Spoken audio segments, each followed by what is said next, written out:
plataforma tecnológica para Big Data. Le damos la bienvenida, por favor. Sí, gracias.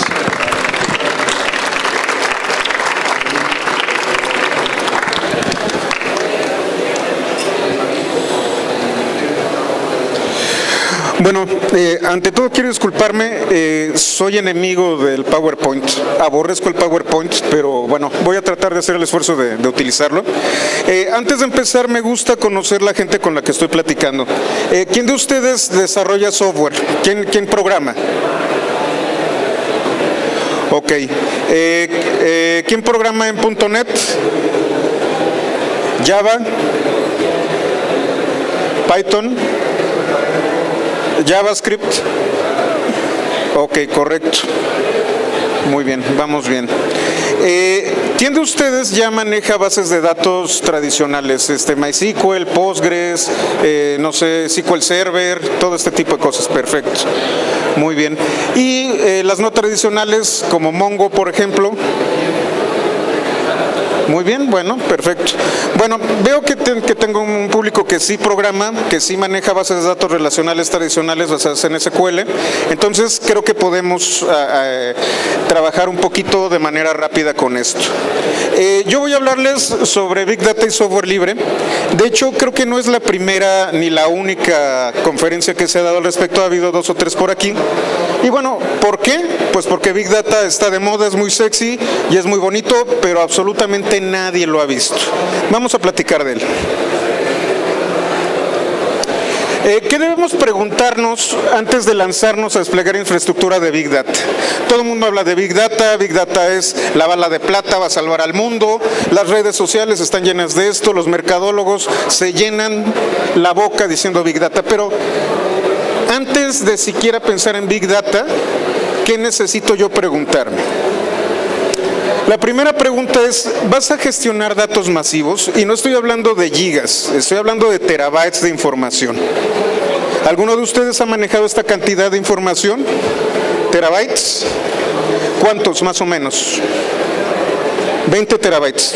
Ya puedes llegar a Big Data. Ok. Los datos están estructurados, están en una base de datos Oracle, Sybase, Postgres, en alguna base de datos de este tipo. Si ustedes ya tienen terabytes de información dentro de tablas, dentro de bases de datos bien estructuradas, con esquemas bien definidos y todo este tipo de cosas, a lo mejor no necesitan Big Data. ¿Cuentan con la infraestructura necesaria para esto? Estamos hablando de que Big Data, el gran valor de Big Data es que ustedes necesitan generar clústeres masivos para manejar esta información masiva. ¿Qué significa esto? Necesitan infraestructura, necesitan red, necesitan máquinas, necesitan un site, necesitan todo este tipo de cosas. Esto si ustedes quieren meterse a generar infraestructura. ¿Evaluaste todas las opciones? ¿Estás seguro de que necesitas Big Data? ¿Te has puesto a pensar si hay otras soluciones que pueden resolver tu problema? Y la última y más importante, ¿sabes en lo que te estás metiendo? Esa es la pregunta primordial con respecto a Big Data. ¿Por qué está de moda Big Data? Bueno, la gestión masiva de datos no es nueva. ¿Alguno de ustedes ha tenido ahí sus salvapantallas de SETI @home, SETI at Home, para la búsqueda de inteligencia extraterrestre? Bueno, uno nada más. Bueno, hay un proyecto que ya tiene pues más de una década llamado SETI @home o SETI at Home, que no es otra cosa más que prestarle el poder de cómputo de tu máquina a un programa especializado de búsqueda de vida inteligente más allá de nuestro planeta. ¿Qué es lo que ocurre? Bueno, tenemos radiotelescopios localizados a lo largo de todo el mundo que están recibiendo información constantemente del espacio. ¿Qué es lo que ocurre? Esta es información masiva, es información enorme que no puede ser procesada rápidamente y no les alcanzaría el dinero para tener un equipo de cómputo lo suficientemente poderoso como para analizar esta información. ¿Qué fue lo que hicieron? Algo muy sencillo. Dijeron, oye, Pues tú no estás usando tu máquina cuando está el salvapantallas. Yo lo que voy a hacer es te voy a dar un programita de salvapantallas que mientras tu máquina está inactiva, le voy a mandar información y va a empezar a analizar estos datos de los radiotelescopios para buscar señales de vida inteligente fuera del planeta. Esto es algo realmente pues ya muy conocido, tiene más de una década, en su tiempo causó gran conmoción y un gran revuelo, fue una gran noticia, pero estamos hablando de una década. Existe una empresa llamada SAS, existe otra empresa llamada Oracle, existe otra empresa llamada SAP que ya hacen esto. Esto ya lo hacen desde hace mucho tiempo, es más, esto ya se vende. Y ya tiene clientes desde hace muchísimos años, sobre todo en el sector de la seguridad, en el sector militar y en el sector de energía. ¿Por qué está de moda Big Data últimamente? Bueno, solo era accesible para grandes corporativos. Si ustedes quieren contratar a Oracle o a SAP o a SAS, necesitan un contrato y un licenciamiento que va de las decenas de miles de dólares hasta los millones de dólares para la gestión de sus datos. ¿Qué es lo que ocurre? Ahora es accesible gracias a los proyectos basados en software libre. Ahorita ustedes pueden agarrar un montón de cajas blancas, la máquina que tenían debajo de la cama o la que tenían en el closet, utilizar el routercito por ahí que tenían guardadito y generar un clúster de Big Data. Es muy fácil que ustedes puedan experimentar, al menos experimentar, todavía no lleguemos a temas de producción, pero ustedes ya pueden trabajar con Big Data desde la comodidad de su oficina y con 3 o 4 laptops. El otro factor por el que Big Data está de moda es porque la infraestructura se ha hecho muy económica, no cuesta mucho hacer esto. Y la otra razón por la que está de moda es porque a los mercadólogos les gustó mucho lo que se puede hacer con Big Data, y ahí es en donde hay un gran negocio. ¿Qué tecnologías están relacionadas con Big Data? Cómputo distribuido. ¿Qué significa esto? Necesitamos un clúster al menos de 3 o 4 máquinas para que realmente pueda funcionar una infraestructura de Big Data. Hadoop, por ejemplo, puede ser instalado en una sola máquina o puede ser instalado en un clúster de varias máquinas. Si ustedes están aprendiendo, bueno, pues pueden instalar Hadoop en su laptop y no va a ocurrir absolutamente nada. Pero el verdadero meollo del asunto es manejar petabytes, terabytes de información. No estar jugando con datasets chiquitos, sino con cantidades brutales de información. Almacenamiento masivo, que es también por lo que grandes proveedores de almacenamiento adoran a Big Data. Anteriormente, almacenar datos era caro. Por ahí hay una foto de IBM en donde 5 gigas de RAM eran del tamaño más o menos, un almacenamiento de 5 gigas era más o menos del tamaño del escenario, y estamos hablando de 30 o 40 años. Ahorita, déjenme ver si la traigo.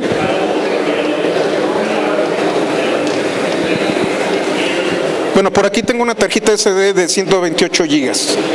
Estamos hablando de que ya el almacenamiento masivo de verdad se está volviendo muy pequeño y muy económico.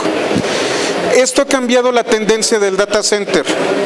Antes ustedes sufrían por la información. ¿Por qué? Por los respaldos, porque tenían que ver que la calidad de la información estuviera muy bien, tenían que diseñar el data warehouse para todo esto, pero de repente nos dimos cuenta de que almacenar información se volvió muy barato. ¿Cuál es la decisión de la gente de TI, del famoso director de tecnología? Bueno, pues si yo ya me gasté $100,000 en el Exadata, en el Isilon o como quieran llamarle, pues vamos a retacarlo de información. Entonces, ¿qué es lo que está ocurriendo actualmente en los datacenters grandes? Nada se borra, toda la información es almacenada, absolutamente todo lo metemos dentro de nuestro almacenamiento en el data center. Además del almacenamiento masivo, hay una nueva tendencia que es el cómputo en memoria. ¿Alguno de ustedes ha escuchado del cómputo en memoria? ¿Han escuchado de una tecnología llamada HANA, que es de SAP? Muy bien, ¿qué es lo que estamos haciendo? Ya también tenemos ya procesadores y equipos que ya no manejan 16 gigas en RAM, 32 gigas en RAM. Podemos tener equipos que pueden tener 1 terabyte en RAM. Si nosotros tenemos esta capacidad de memoria, pues entonces ¿para qué necesitamos el almacenamiento? Todo lo mandamos a memoria. Ese es el concepto primordial de HANA. HANA es cómputo en memoria, es una base de datos que ya no está en el disco duro, sino que está en la memoria de la máquina y es gestionada en memoria. Imaginen el poder que ustedes van a tener teniendo una base de datos que ya no depende del bus de los discos, sino que del bus de la memoria. La velocidad en la que ustedes pueden analizar los datos se vuelve muchísimo mayor, 1 o 2 órdenes de magnitud mayor. APIs especializadas. De hecho, esta es otra de las cosas que también ha hecho muy popular a Big Data, es que ustedes se pueden conectar a la API de Facebook, a la API de Twitter, pueden ustedes barrer las redes sociales y sacar información. Voy a darles un ejemplo de esto específicamente. Y bueno, tenemos formatos alternativos de datos, como lo son XML, JSON, los formatos de video y los formatos de audio. Si ustedes revisan su disco duro, ¿qué es lo que más les ocupa espacio? Su tesis debe de ser más o menos como de 20 megas.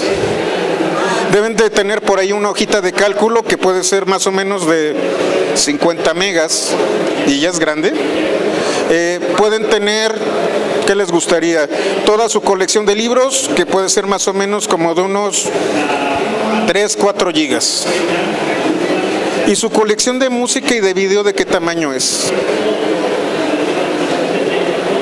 Estamos hablando de que los datos ya no solo son textos, hojas de cálculos, bits y bytes. Estamos hablando de audio y video. Ese es el verdaderamente Big Data.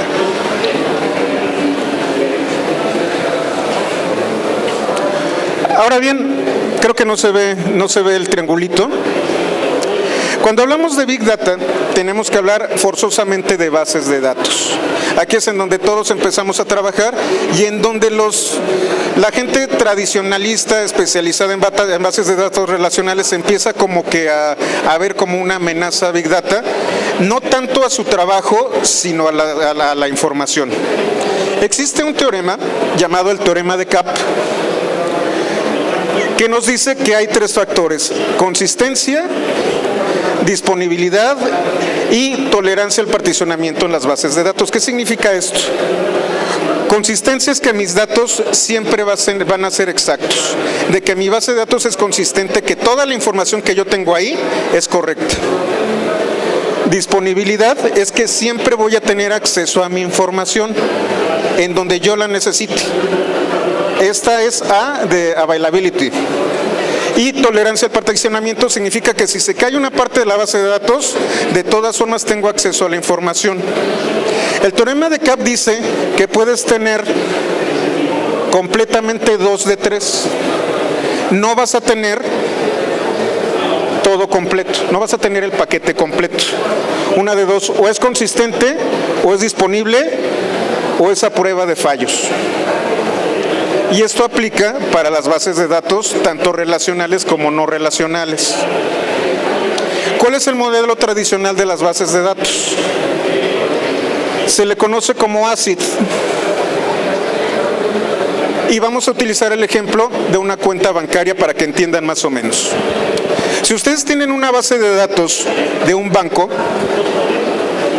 van a requerir que haya una atomización. ¿Qué significa esto que sea atomización? Que la transacción que ustedes realicen se dé o no se dé, que sea binaria.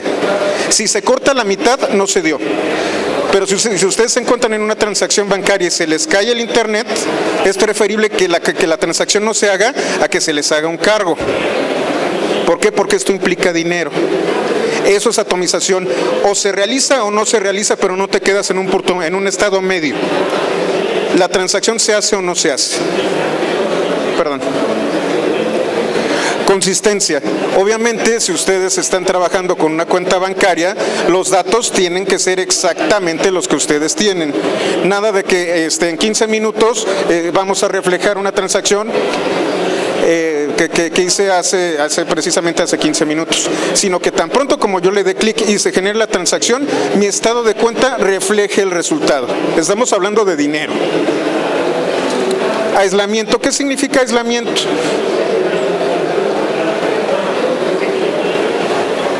que las transacciones sean unitarias, es parecido a atomización, que las transacciones sean independientes unas de otras. Y durabilidad, pues obviamente que esta información pueda ser guardada y retenida de manera eficiente durante largo tiempo. No importa si ustedes no abren su cuenta en un año, pero cuando abran la cuenta van a tener ahí su estado de cuenta tal como lo tienen. Esto es el modelo tradicional y sobre el que se basa el diseño de bases de datos tradicionales. Y entonces vamos a hablar de diseño de datos, de esquemas de datos, de data warehouse, de business intelligence, de todos estos conceptos tradicionales basados en bases de datos relacionales. ¿Alguno de ustedes hace data warehouse? ¿Alguno de ustedes ha utilizado business intelligence o BI? Muy bien, correcto. ¿Alguno de ustedes ha hecho arquitectura de datos? Ok, uno nada más. Bueno, esto es lo que ha generado millones y millones de dólares a lo largo del tiempo. Estas son las bases de datos que van a encontrar en los bancos, que van a encontrar en el sistema financiero, que van a encontrar en muchos lados.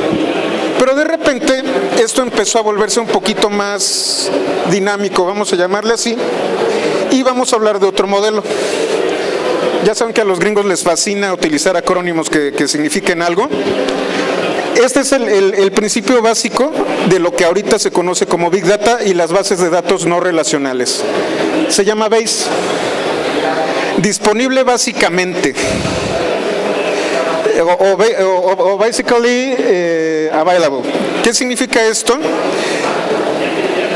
Que siempre van a tener la información, que si se cae el clúster o que si esto empieza a escalar de manera muy rápida, siempre va a estar disponible la información.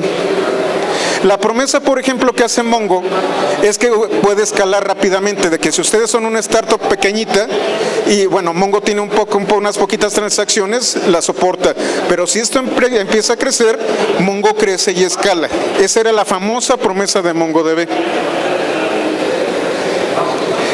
Recuerden el diagrama.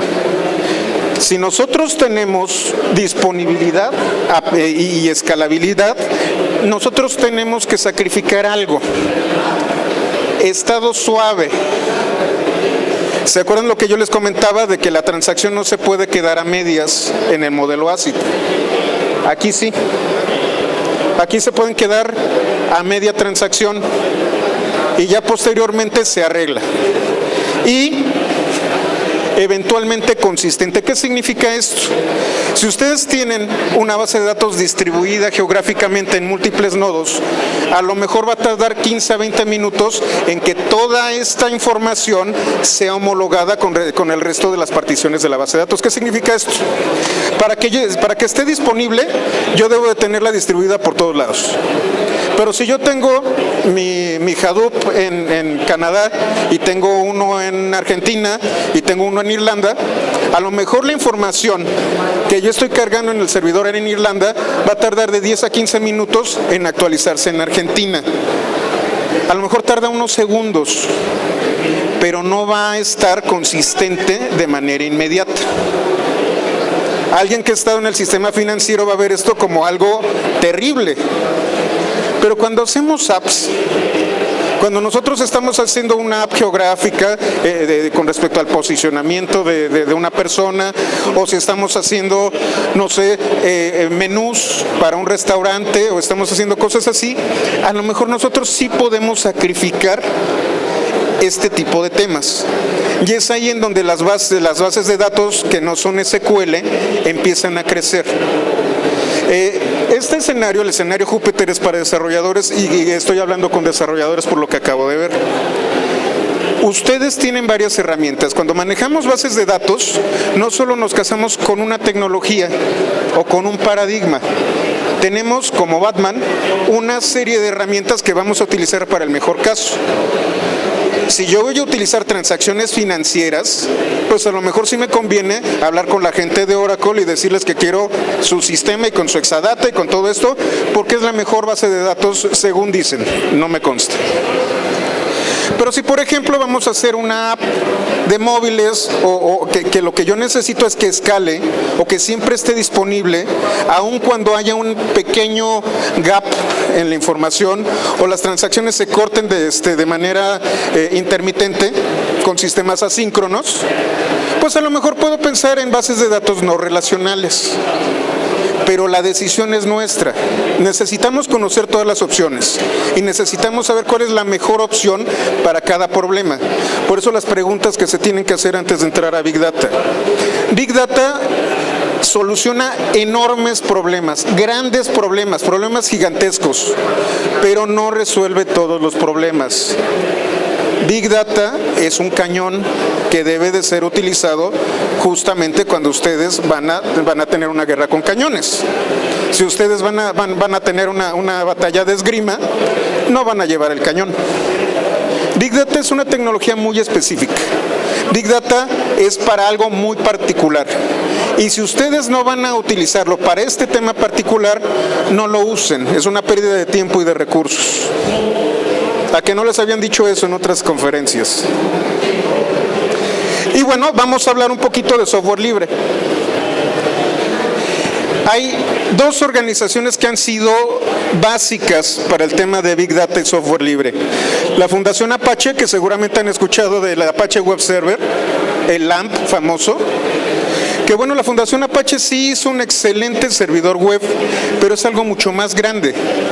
Conforme fue creciendo esta fundación, empresas y organizaciones han cedido código a esta fundación para crecer proyectos muy particulares. Y de estos proyectos muy particulares han salido tres que son básicos para Big Data. Apache Hadoop, que ese es su nombre. Apache Cassandra, que es una base de datos distribuida. Y Apache Spark, que es el último grito de la moda. Y tenemos a otros dos grandes jugadores, Google y Yahoo. Google es el creador de la fuente, es la fuente del concepto Bigtable y del concepto de MapReduce. Vamos a hablar un poquito de esto, déjenme me salgo. Por ahí del 2005, la gente de Google estaba muy ocupada haciendo papers. Y salieron dos papers seminales que ustedes pueden googlear.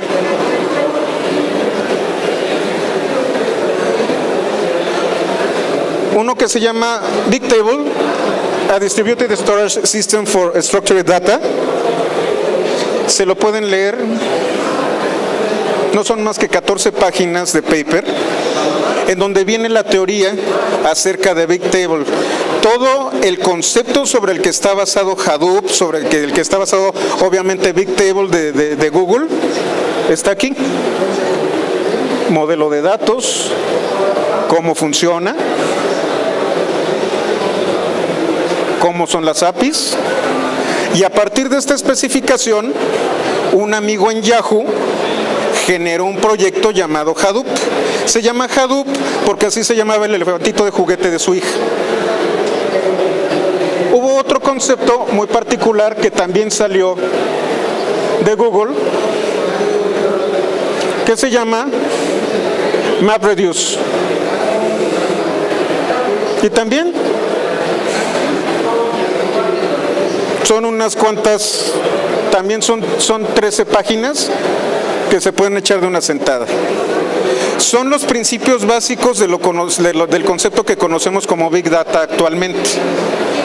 A partir de esto se ha generado toda esta tecnología. Estamos hablando de que tenemos grandes corporativos que liberaron su código, que liberaron su documentación para poder apoyarnos.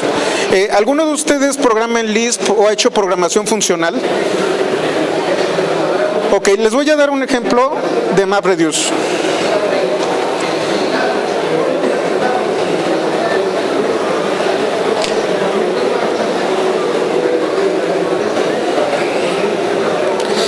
Como les comentaba, las bases de datos tienen distintas estructuras. Tenemos una estructura de tablas, como es SQL, o tenemos estructuras un poquito más convencionales. ¿Quién ha manejado JSON? Perfecto. Entonces están más o menos familiarizados con el tema de identificador valor. Name value. Muy bien. ¿Cómo funciona más o menos Map y Reduce? Ahorita estoy abriendo una terminalcita de Python. Vamos a programar un poquito en Python. Python 2 tiene por defecto algunos elementos de programación funcional. Tiene map, tiene reduce, tiene filter y tiene zip. A ver si lo podemos ver. No se espanten, si no saben Python, les voy a explicar de qué se trata.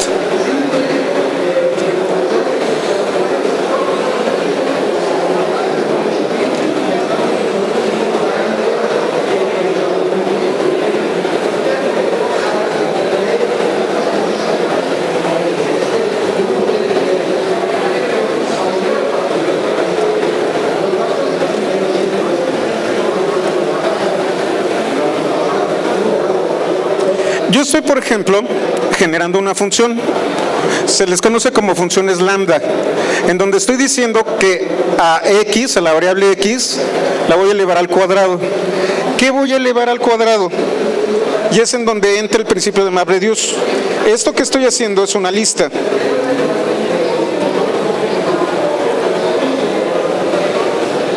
Cuando yo utilizo map, a ver si no tengo un error de sintaxis, ¿qué fue lo que hice? Apliqué esta función de elevar al cuadrado a esta lista. Eso es map. Vamos a ver qué es reduce. Es más, vamos a llamarle lista. Lista. Ahí está. Vamos a hacer reduce.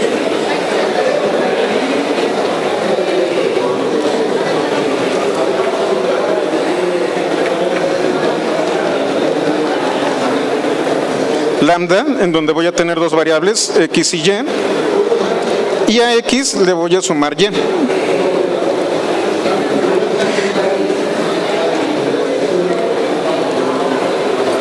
Entonces, a la lista resultante, que es 1, 4, 9, 16, 25, voy a hacer la sumatoria.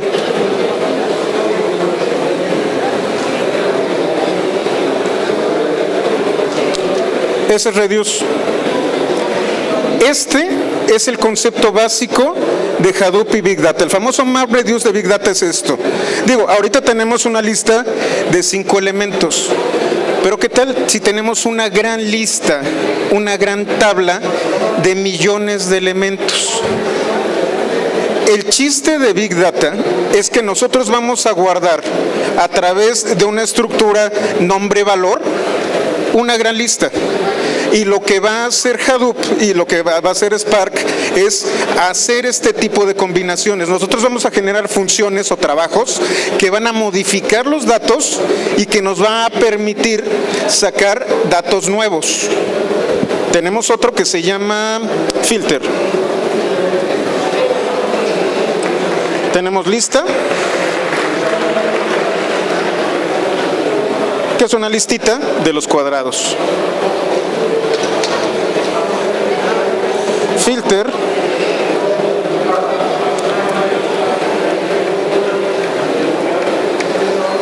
yo quiero únicamente los números menores de 10 de la lista.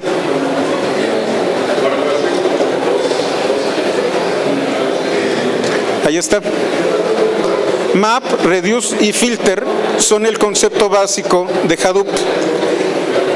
Obviamente esto tiene mucha más tecnología. Estamos hablando de un clúster de cómputo paralelo, estamos hablando de balanceo de cargas, estamos hablando de alta disponibilidad, pero esto que estamos haciendo con una lista de 5 elementos, lo hacemos con una lista de millones de elementos. Transformamos en vivo flujos de información, flujos de datos que son modificados así. ¿Cuál es la gran ventaja? De que almacenamos todo a través de name value y lo aventamos inmediatamente a la máquina. Tenemos una gran paca de elementos, un gran conjunto de elementos que pasamos y refinamos en vivo. Entonces conceptos como ETL, como Data Warehouse, como este tipo de cosas, empiezan a perder sentido del lado de Big Data. Uno de los grandes problemas que tengo con la gente que viene en las bases de datos relacionales es esa. Me dice, oye, ¿y el ETL dónde está? El ETL no lo utilizas, el ETL lo haces en vivo. Esto es lo que ustedes pueden hacer con Big Data.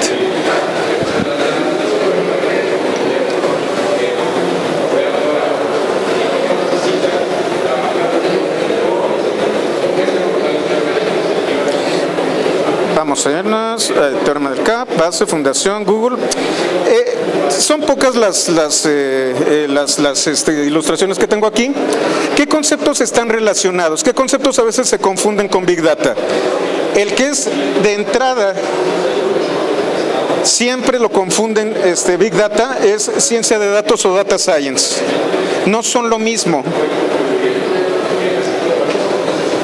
Y es ahí en donde los grandes proyectos de Big Data truenan. De hecho yo trabajo con 2 o 3 proveedores de almacenamiento y Big Data que han metido Hadoop o ya puede ser a través de Hortonworks o a través de Cloudera o todo este tipo de cosas, en donde llega el vendedor y te dice, Big Data es la octava maravilla, y estos son grandes corporativos que ya tienen sus sistemas de almacenamiento y meten Hadoop.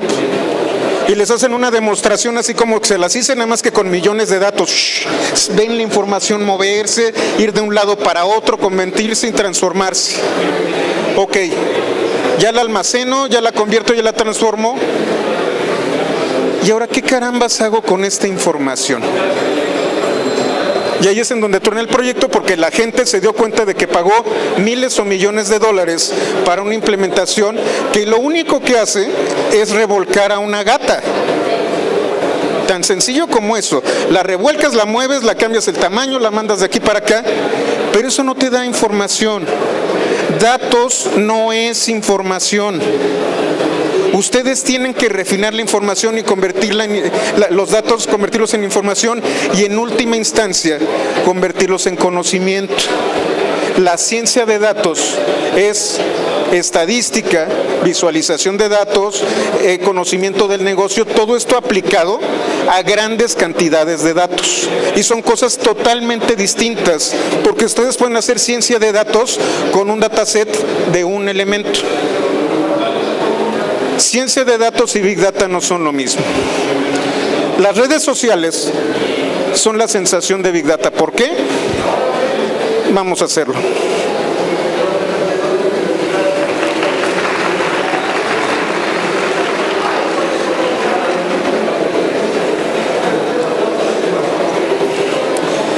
Hace unos días di una conferencia en Software Guru y les presenté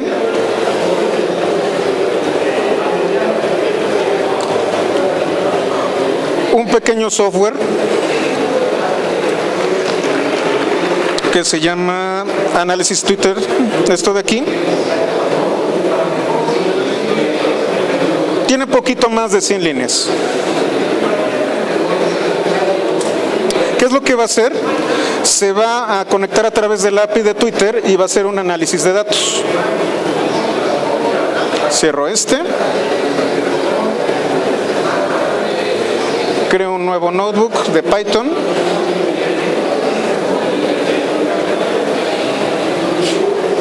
Un par de instrucciones mágicas.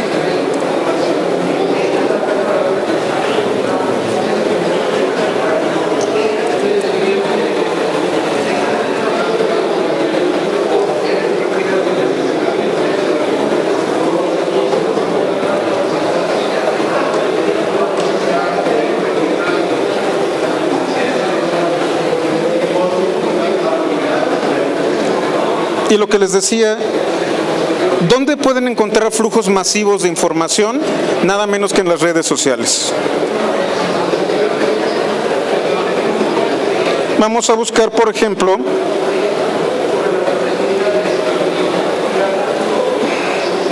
CPMX6.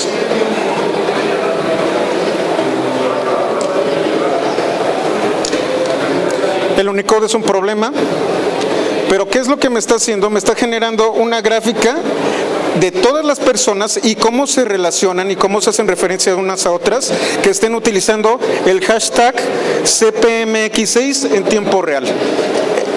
En este Enter, mi programita se conectó al API de Twitter, buscó los 500 tweets más recientes, identificó a cada uno de los usuarios y lo relacionó en esta grafiquita. Lo bonito de esto es que lo hice en un Intel Edison, que es una cosita chiquitita a 500 MHz. Esta es la potencia que tenemos con el análisis de datos.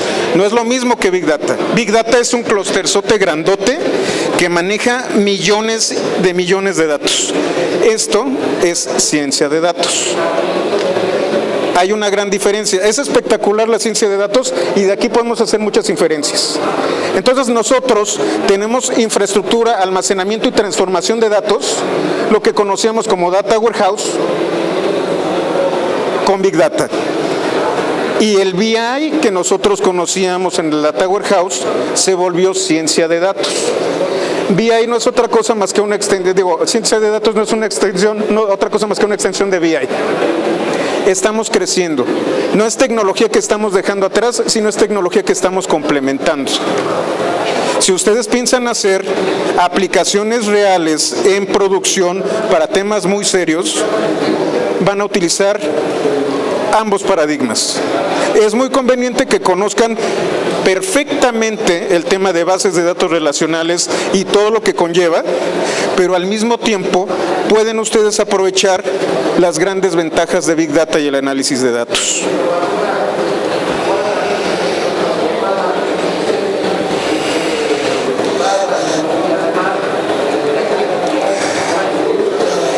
¿Qué otras cosas tenemos? Los medios. Aquí viene el otro Big Data del que no se habla mucho. ¿Algunos de ustedes han escuchado el proyecto OpenCV? Levanten la mano quienes han escuchado de OpenCV. Correcto. OpenCV es un proyecto que también es de código abierto que permite identificar patrones tanto de video como de audio y puede analizar feeds completos de video y audio en tiempo real. Si ustedes son lo suficientemente buenos en OpenCV y tienen una base de datos de caras, pueden identificar en un feed a través de cámaras a una persona en particular. Ese es el otro Big Data. Y a partir de estas características biométricas, ustedes pueden generar una base de datos de biométricos con la que pueden hacer comparaciones en tiempo real. Esto es el otro Big Data del que podemos hablar. Y bueno, el nuevo jugador, que es el Internet de las Cosas. Internet de las Cosas no es otra cosa más que tener un pequeño procesadorcito en todos lados. Creo que no lo traje, creo que no lo traigo por aquí, por ahí debo de tenerlo. Ayer justamente en LabSol estábamos platicando de cómo programar en la Intel Edison. Pero ustedes con el poder de procesamiento de su celular tienen más que suficiente para generar gigas de información. No teras, pero sí gigas. ¿De qué tamaño son sus bases de datos? Piénsenlo bien. Si ustedes ya tienen poder de cómputo en pequeños dispositivos para hacer análisis en tiempo real, Arduino nos daba la facilidad de tener sensores y mover motorcitos y lo que tú quieras, pero tenías un servidor central. Ahora, con Intel, con ARM, con Android, ustedes tienen el poder de cómputo aquí para no necesitar otra cosa más que el dispositivo y después conectarse a un gran servidor. Ustedes pueden instrumentar lo que quieran. Creo que en la presentación también faltó decir, yo soy subdirector de cómputo en la de Gire. Si ustedes estudiaron en una escuela, en una prepa incorporada a la UNAM, yo soy el que tiene sus calificaciones. Y tenemos un proyecto precisamente de biométricos, foto, huella y firma de los alumnos del sistema incorporado. Ese es mi trabajo. Mi trabajo es precisamente guardar sus biométricos y aplicarlos para distintos tipos de cosas relacionadas obviamente con administración escolar. Si tenemos suerte con el próximo rector, muy posiblemente instrumentemos el tema de identificación de biométricos dentro de la universidad. Imagínense el poder y la potencia que puede una persona de cómputo lograr si tiene las bases de datos, si tiene su base de datos de biométricos y si tiene instrumentada la universidad con cámaras y sensores. Big Data da miedo. Big Data es algo que ustedes no pueden imaginar, es grande, es enorme. Ahí estamos hablando también acá con la gente aeroespacial. Imaginen el potencial que tienen con Big Data y lo único que necesitan hacer es bajar del repositorio de Git, Hadoop, o Spark, o Python. Así de sencillo.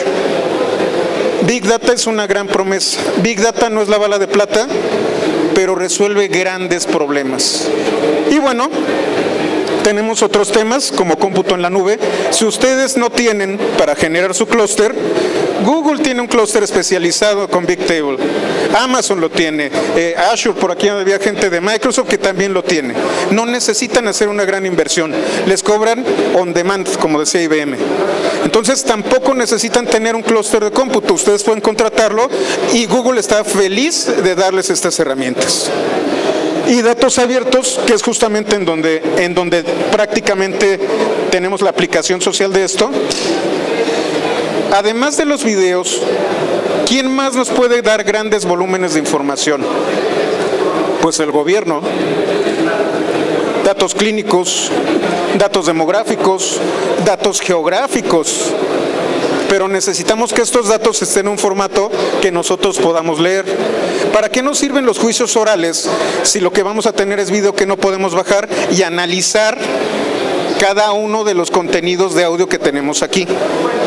Datos abiertos es eso, que el gobierno haga disponibles estos datos para que no nos dé una grafiquita. De hecho, también yo lo decía, las infografías van a acabar con la humanidad. ¿Para qué se conforman con una infografía si tienen los datos? ¿Por qué le van a creer a una gráfica si ustedes pueden agarrar el dataset completo y machacarlo en su computadora y sacar sus propias conclusiones? Ahora los ciudadanos tenemos el poder de verificar que la información que nos dan las autoridades sean ciertas y no nos quedamos con la gráfica. Eso, a nivel de participación ciudadana, es un gran cambio. Y lo que nosotros debemos exigir es que la información esté disponible. Esto, en resumen, es Big Data. Quise cambiar un poquito de otros temas. Algunas les han de haber platicado lo bonito que es Hadoop y lo precioso que es Spark y todo lo que pueden hacer. Pero a mí como desarrolladores me interesa mucho que conozcan todo el potencial que pueden lograr con herramientas que están al alcance de la mano. Y bueno, me gustaría platicar con ustedes si tienen alguna duda, aplicación o simplemente quieren hacer algún comentario. Entonces creo que tenemos tiempo. Entonces, si quieren empezamos la sesión.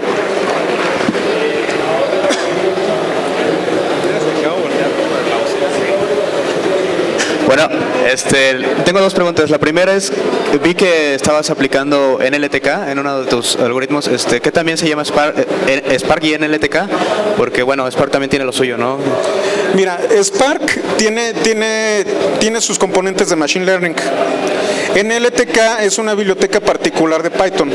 Se llevan bastante bien, de hecho puedes programar Spark y Python perfectamente.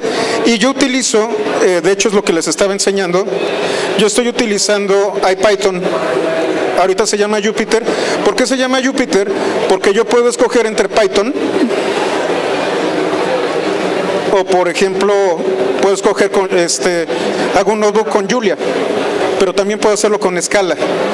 Los lenguajes de programación ahorita ya perdieron también sentido. Tú puedes programar en lo que tú quieras y particularmente Spark se programa muy bien con Python y con Scala.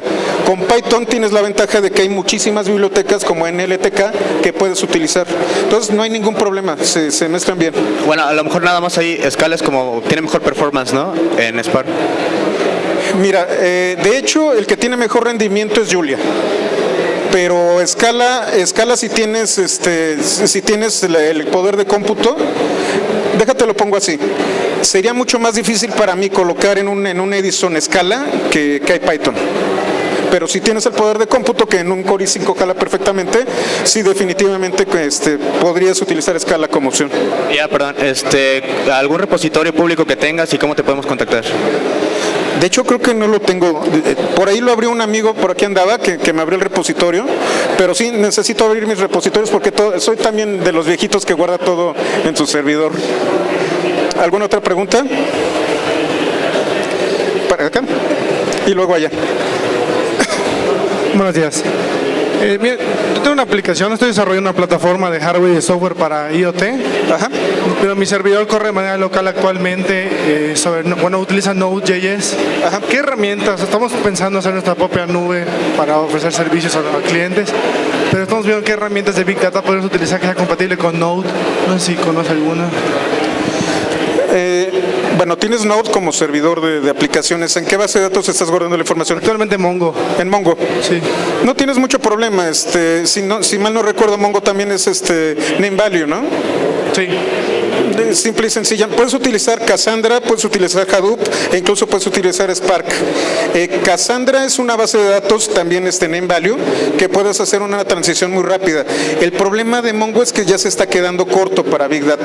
No puedes hacerlo, no puedes clusterizarlo tan fácilmente como estas otras cosas. Pero tan pronto tienes una estructura de name value, sin problemas haces la migración. Gracias. Por allá había preguntado, luego para allá.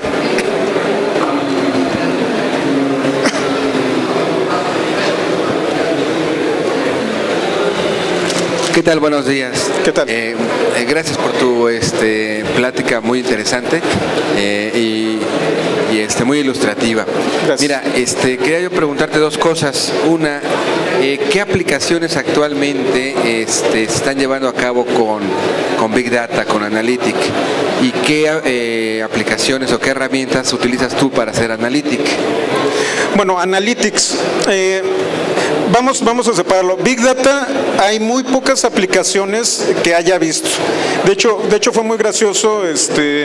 Hace unos meses hubo una reunión de IBM, también con desarrolladores, en donde nos iban a dar su demostración de su sabor de Hadoop de IBM.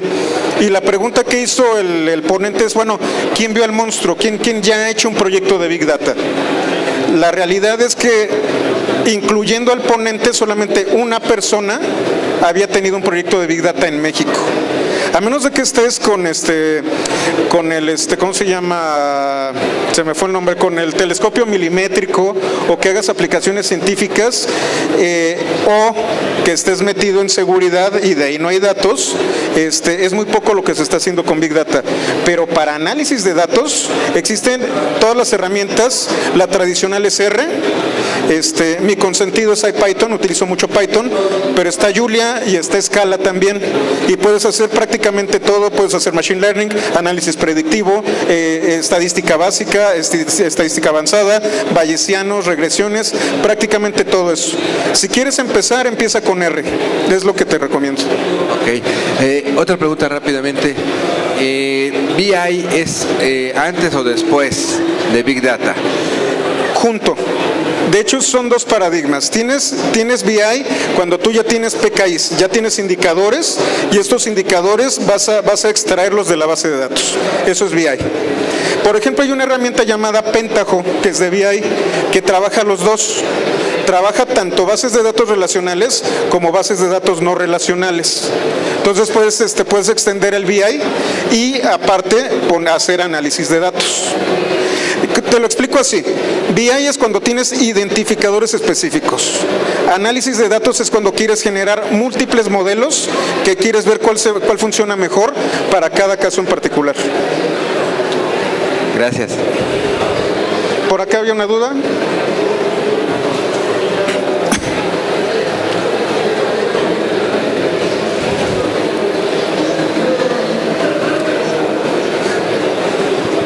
Hola, ¿me escuchan? Sí, era también relacionado con lo mismo. ¿Por dónde empezamos para ver la parte de Big Data y la parte de ciencia de datos? Pregunto porque va a ser parte de mi tema de tesis para maestría. Ok, mira, ¿dónde empezar? Además de R, claro. Mira, lo que puedes hacer, sobre todo con análisis de datos, R es un lenguaje de programación ya viejito estadístico que incluye datasets, que ya te incluye ciertos datos estadísticos que tú puedes analizar. Si quieres aprender, R es la mejor herramienta. Si tú quieres hacer un clúster de Hadoop, no necesitas otra cosa más que una laptop, un Core i5 y 2, 3, 4 gigas en RAM, y puedes empezar a trabajar. Lo más difícil es encontrarte los datasets. ¿Qué fue lo que yo hice? Bueno, por ejemplo, ahí para trolear un poco, me bajé el dataset que subió el INE con respecto a las elecciones. Los datasets abundan y sobre todo con la apertura de los datos, que es en donde tú puedes hacer una aplicación en particular. Si hay datos disponibles, si hay una base de datos disponibles que puedes descargar, con eso empiezas. Y un poquito sobre el tema. Mi tema específico, el área en la que voy a hacer mi tesis es sobre cómputo financiero. Ajá. ¿Sabes algún lugar donde pueda conseguirte datos específicamente del área de finanzas, como rendimiento histórico de fondos de inversión? No lo sé, déjame ver, creo que es no sé si en la comisión bancaria. No, ya revisé ahí, solo vienen los datos de tal fondo, qué banco, quién es y desde cuándo está, pero... Realmente no lo sé. A nivel financiero son muy celosos, normalmente no publican los datos, pero será cosa de buscarlo. El INEGI tiene muchísimos datasets que te puede dar, pero no del tema financiero. Será cosa de averiguar. ¿Una pregunta más? Queda espacio para una pregunta más, no sé si hay alguien más. ¿No? Bueno, una más, ahí atrás. Perdón, la pregunta es, ¿tú le apostarías a Big Data Analytics para los próximos 5 años para establecer una línea de negocio? Mira, esa es otra presentación que tenía. Un Data Scientist Senior cobra más o menos $10,000 mensuales. Y todos los proyectos de análisis de datos de Latinoamérica se están yendo a Brasil o Estados Unidos y tardan de 2 a 3 meses en darte un modelo. Entonces, no hay Data Scientist y no hay Data Scientist para Latinoamérica. Entonces, sí es un gran modelo de negocios. ¿Okay? Muy bien. Bueno, pues sería todo. Muchísimas gracias. Gracias, José Luis.